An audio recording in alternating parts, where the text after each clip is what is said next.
we are going to talk about first 2 transits that have already happened. So as I mentioned, I usually record these ahead of time, but because of my schedule last week and then the holiday, and I would have had to have squeezed it in like over the weekend, and I figure, you know what? Let's embrace South Node in Virgo and not have it be perfect. Just schedule with my normal class, and they'll just be retrospective. So the first 2 transits we're talking about have already happened, or the moment that they initiated already happened, but they are ongoing transits. So that's why it's like, okay, we're only a day or 2 off, but they are active right now. They're going to be active for either many weeks or months. Saturn re-entering Pisces at 4:07 a.m. Eastern Time. So Saturn is a planet of constriction, boundaries, time, actually. Tough lessons or like life lessons, things that you like really have to learn, might be a little bit uncomfortable or not feel the best in the moment, but you recognize how important they are later, as well as responsibility, maturity.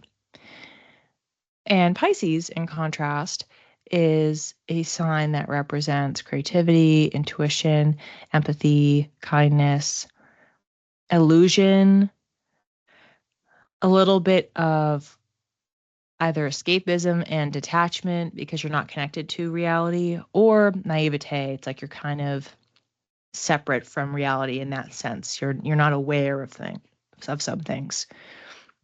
So Pisces is known to be highly intuitive, but then you kind of have the extreme swing where on the low vibrational side, it could be trying to detach because it's so connected to everything that it gets overwhelmed.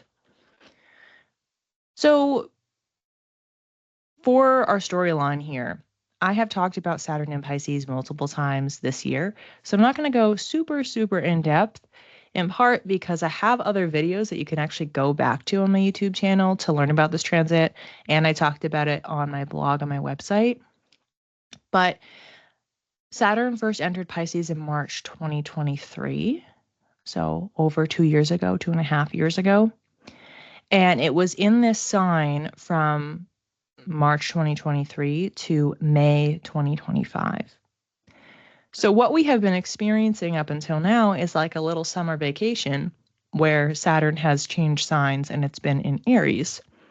And it stationed retrograde back in July on the 13th.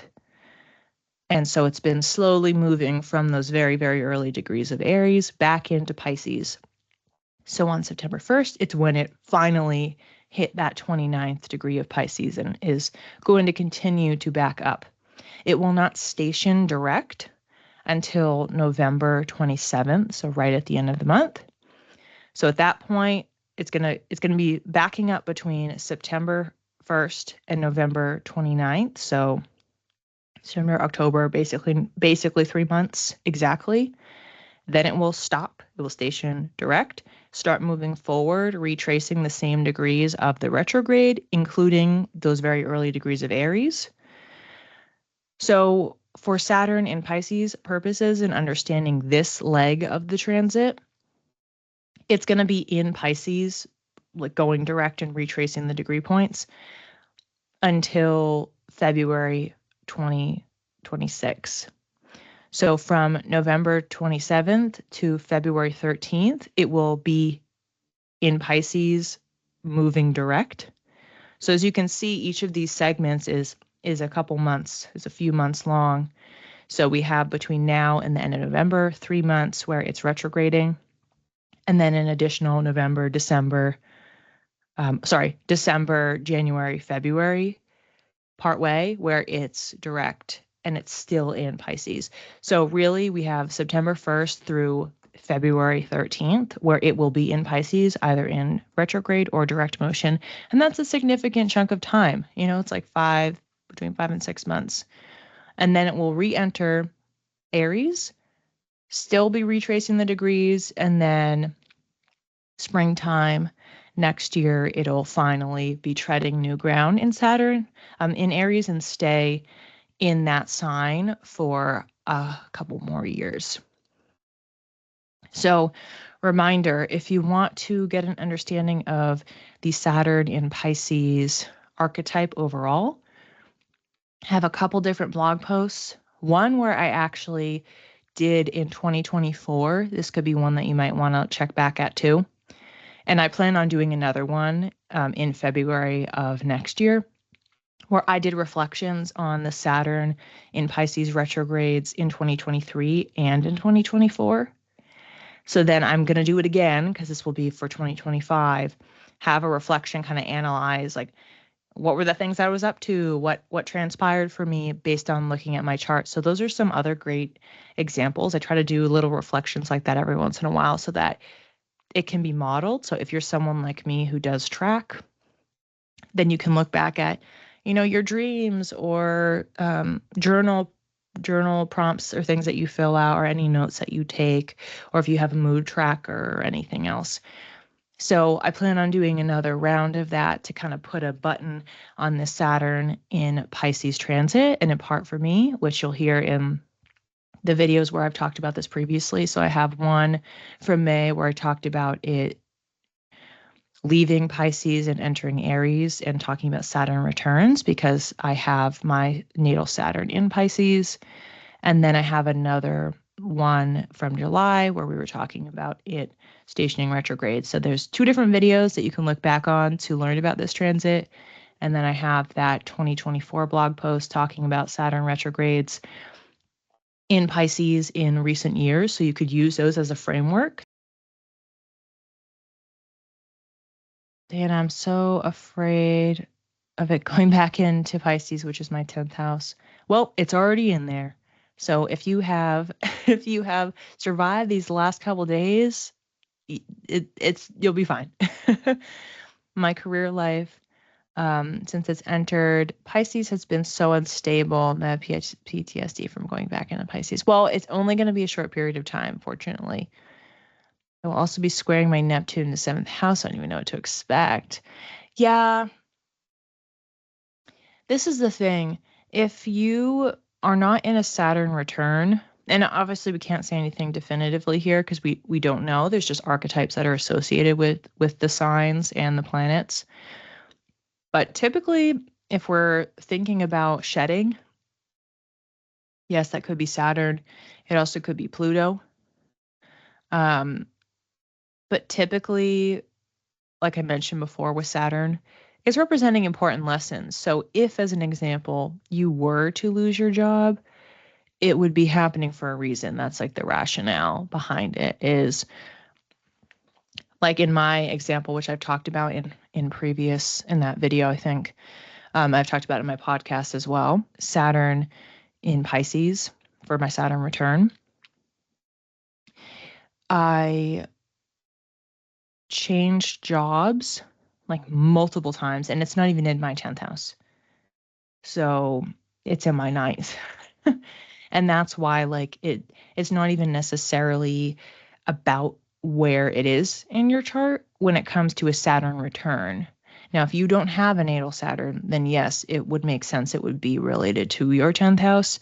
But your 10th house is less like your job right now, and it's more about your career. It's thinking about the long term and the trajectory and also your reputation. So how are people perceiving you?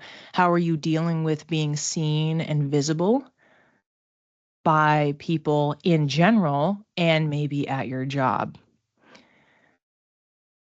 When I crossed over my MC, yeah, exactly. I was laid off from my job. It took forever to find a new job. So will it be crossing the MC again? Because it's only going back like probably a handful of degrees.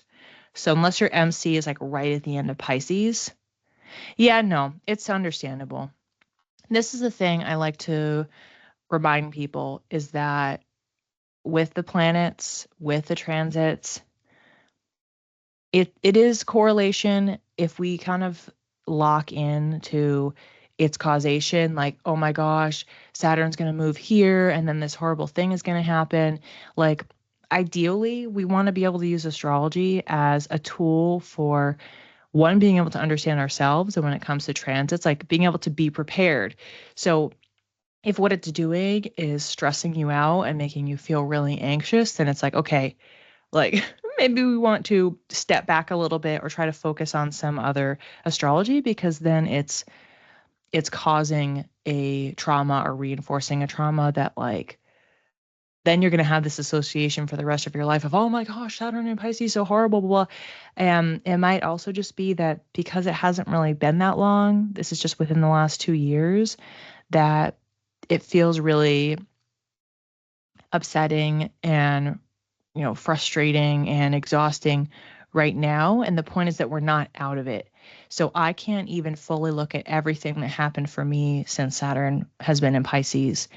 And I can't actually pass judgment on it yet. That's how I've been operating, as I recognize, okay, things have been shedding, things have been shifted around. I've been doing a lot of reevaluation. I've been taking certain things seriously, trying to let certain things go. But the point is that we have to wait until it's on the other side. Exactly.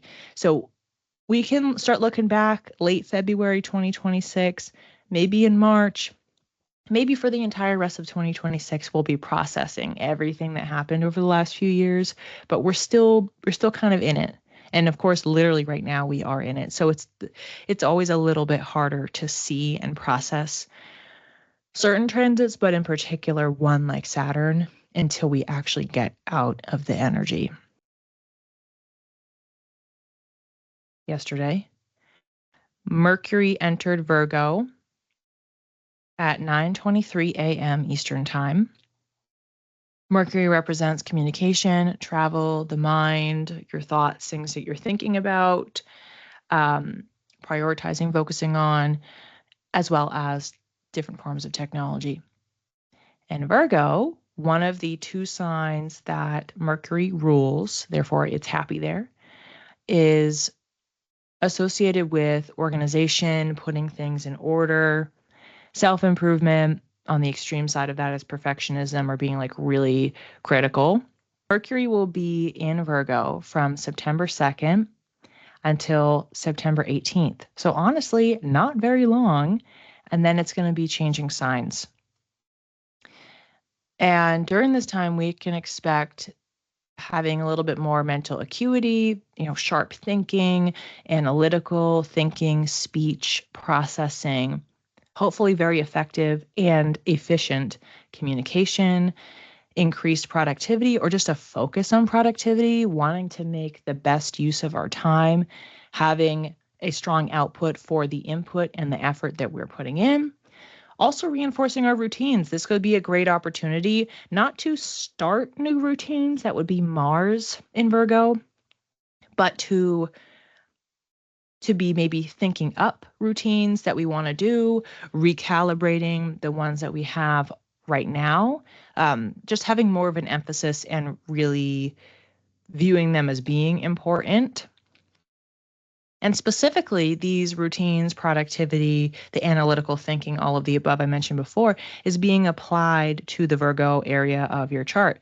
So if you have 1, 2, maximum 3 houses in there, you're going to want to pay attention to where Mercury is and how it's moving through each of them, because we could expect that it's like where your thoughts go. What is it you're talking about? What is it you're thinking about, writing about, having people bring up to you as pertains to each of the life areas in your chart.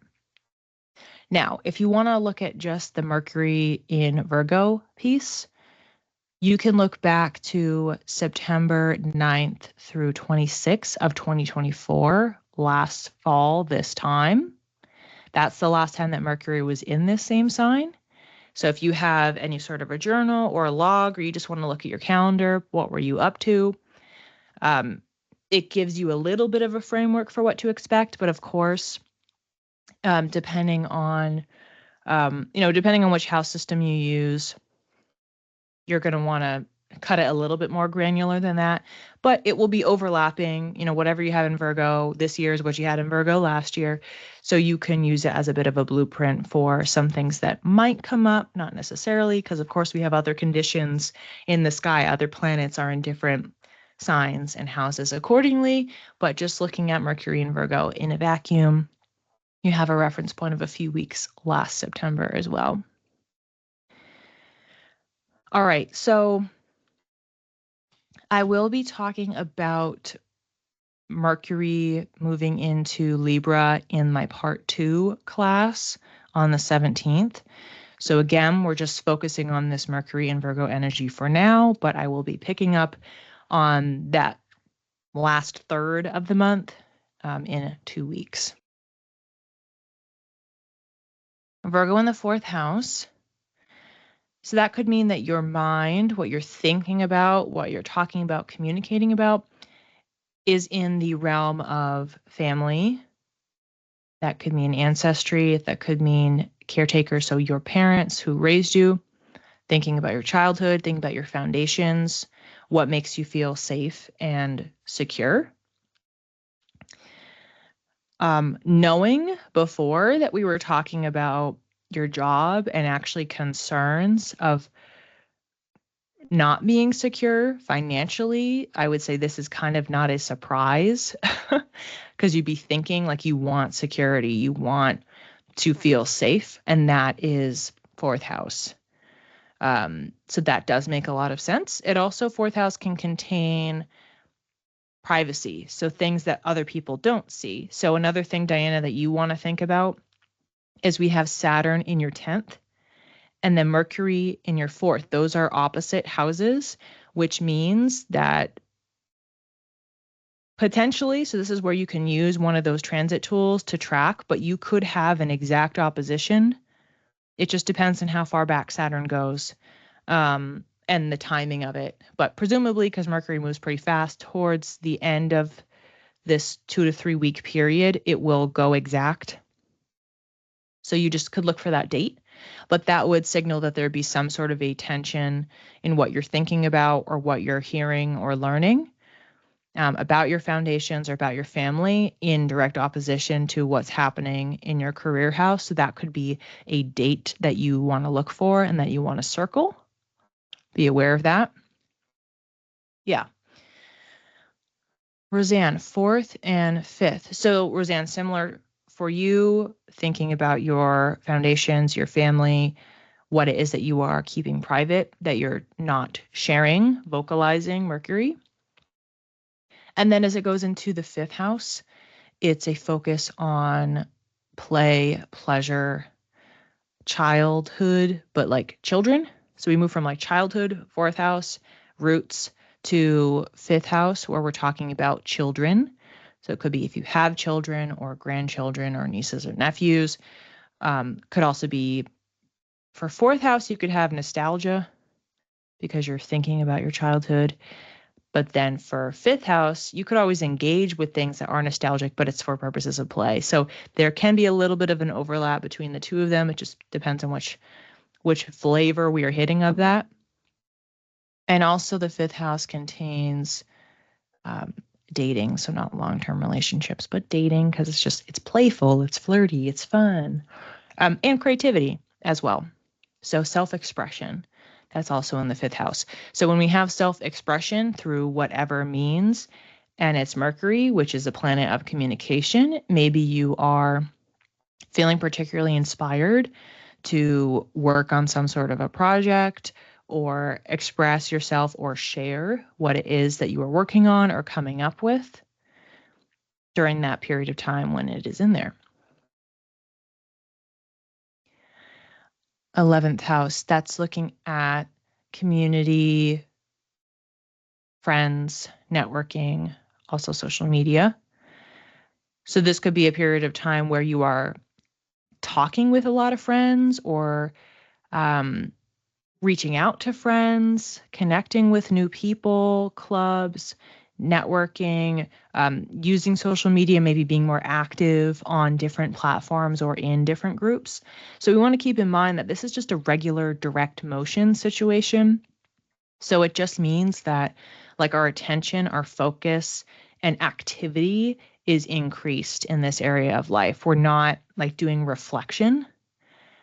Creating content, yeah, you could be creating content. Like if you're writing, specifically if you're writing or getting your ideas down, that would work. If you are maybe publishing it, because again, you're sharing it, you're communicating it, that could work too.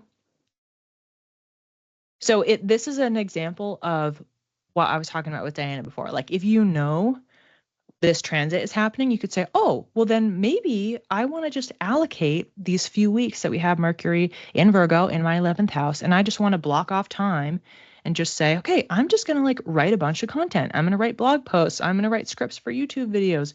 I'm going to, do whatever it is and just put extra focus there. And you can just lean into that and do that on purpose and harness the energy. You also could just live your life and then look back and go, oh, did I like have a little bit more of that inadvertently happening? I wasn't even trying to do that. Or I had people coming to me and presenting in a way that did align. Yes, you can do that as well. So however much you'd like to engage, you could just have some awareness, or you could lean in and say, I'm just going to fully embrace that. And again, harness the energy to support initiatives. And you could do that with any planet and just say, I'm just going to follow it around my chart. And I'm going to lean in and say, okay, sun's in Virgo season. I'm going to do all of these Virgo related things and related to that area of my chart. And you could just go all in. So whatever it is that you decide that you want to do, you can fully activate and participate in the energy. You can just be a quiet observer, or you can just do it in retrospect. Misty, I've been working on my channel, feeling pulled toward that without knowing it. Exactly. That would make a lot of sense.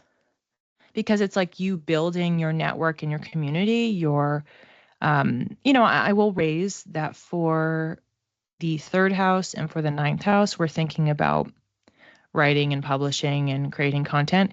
But because Mercury just carries that in and of itself, it carries the communication, because you have social media in there and you have group building and people coming together and building a network and connecting with friends or strangers, it pulls in a little bit of that energy too, even though it's not like officially the writing and publishing. It's like the next closest avenue that you can get. But of course, if it's content for your YouTube channel, that would fit. So maybe you'll have a very, very productive next few weeks with Mercury in this sign. 8th house. So Mira, 8th house and 2nd house are sister houses. They're in opposition to each other, so I can kind of do a 2-for-1 here. The 8th house and the 2nd house are on the financial axis. The 8th house also has mental health and transformation, where the 2nd house has looking at your self-worth, your principles, and your values. The 2nd house includes things that you own or ways that you earn money. And the 8th house is ways that you have money coming in. It could be inheritance. It could be a shared account, a joint account, money that you receive from other people. And the 8th house also has death and rebirth. Again, that comes with transformation. So for the two of you, you could have some things popping up that are similar to each other. But again, there's just like there's a slightly different undercurrent between the two of them. But there could be things related to money for both of you, or related to your perception and understanding of yourself versus others versus circumstances. Those are commonalities that could arise. But it's things that you're thinking about, things that you are maybe not necessarily ruminating on. Ruminating is probably if it was retrograde, but that you're thinking about a lot and, suddenly considering a little bit more or with more intention, that you want to talk about, or having people coming to you and raising accordingly. Diana, for anyone else that will flex, Saturn is directly opposite Mercury on September 17th. Oh, so right before it changes, literally the day before. All right, thank you for looking that up.